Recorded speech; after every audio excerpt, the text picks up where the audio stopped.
Hey, how you doing? I'm Doug Erholtz. I'm the voice of Inspector ZENIGATA from Lupin the Third. You're listening to Nerd News Network, or Nerd Network News. You choose. ZENIGATA out. Hey guys, welcome to Murder Network News, where you get all the murder in less the time. Murder Network News was founded in 2021 because there's a lot of murders out there that people don't talk. What'd you say? I'm sorry, it's Nerd Network. No murders, just nerds. Lots and lots of nerds. My name is Doug Erholtz. I'm a voice actor. I do a lot of anime. I dub some shows you may have heard of. There's Naruto. I play Asuma and Kankuro. There's Bleach.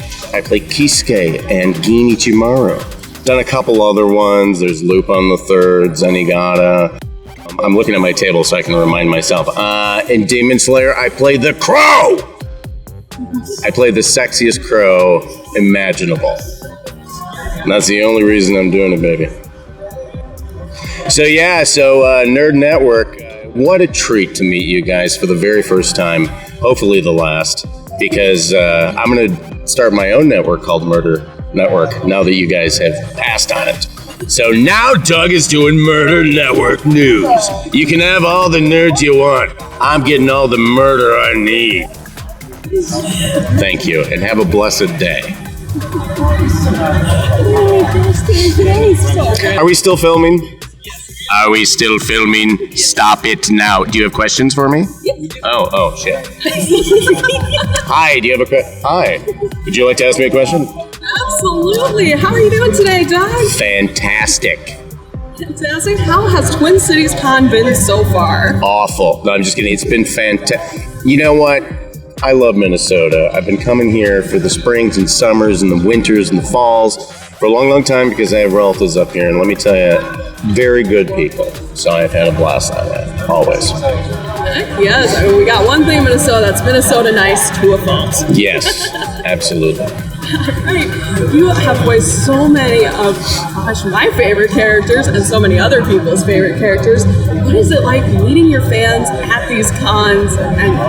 It's the worst. No, I'm just no. It's a blast. I haven't really gone to many cons until I think right after the pandemic, and to get the perspective of the fandom makes it even more worthwhile now to me because, we go in, we do our job, we record our stuff, we leave, it comes up on, wherever, and if we see it, we see it. If we don't, we don't. We just kind of move on to the next job. But to be able to speak to some of the fans that have grown up with these properties and, it's meant a big deal to them because it's part of their childhood, I mean, that's a trip. And it's very sweet.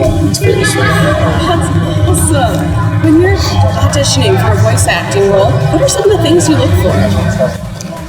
When I'm auditioning for a voice acting role, well, at this point in my career, going on almost 30 years doing voiceover stuff, I know kind of the things that I know my wheelhouse things, kind of choices. When we sometimes are sent auditions, you'll get the whole role of what's being cast. You'll have all the different ones present for you to check out, and you can be like, okay, maybe not. Oh, this looks good for me. So I'm kind of in that cranky asshole to the sweet, lovable dummy. I mean, that's where I kind of fall. It's nice. So you personify KISUKE? Yes. Yes, I do. Yeah. And where is this photo right up front center? I mean, right.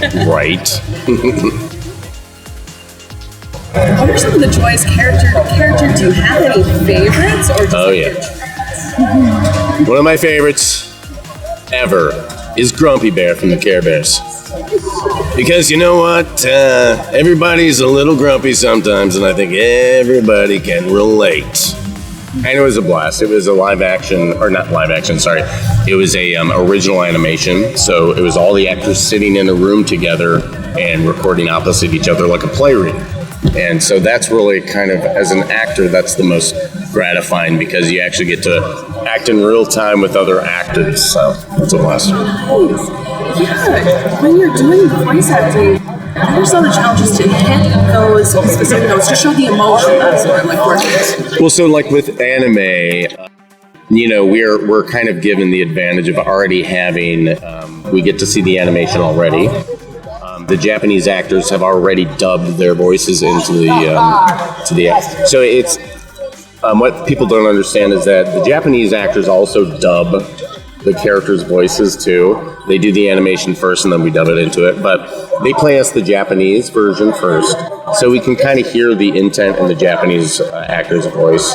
So that does inform us. The director will always kind of set up the scene for us, and then we just kind of go from there. Awesome. Well, tell us, how did you get started on voice acting? I got started doing voice acting by a very big fluke.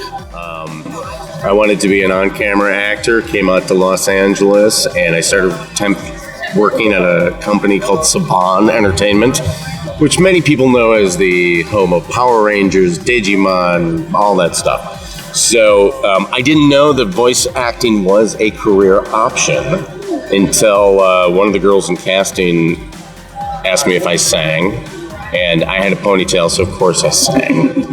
And my first acting job, voiceover job, was I sang a song on a Mary-Kate and Ashley Olsen movie. Which one? It's out there, I'll tell you, but please go see it. It's called Mummies Have Mommies Too. And there's an actor lip syncing the song that I sang. So, yeah. I did a really weird, poor English accent, and I got to rap in the song. Yeah. So, truly, yeah. What are some of your nerdy hobbies or passions? Some of my nerdy hobbies, I have a massive collection of vintage patches from the 60s and 70s. And I collect vintage Levi's. And I put said patches on vintage Levi's. So that would be my nerdy habit. Thank you so much.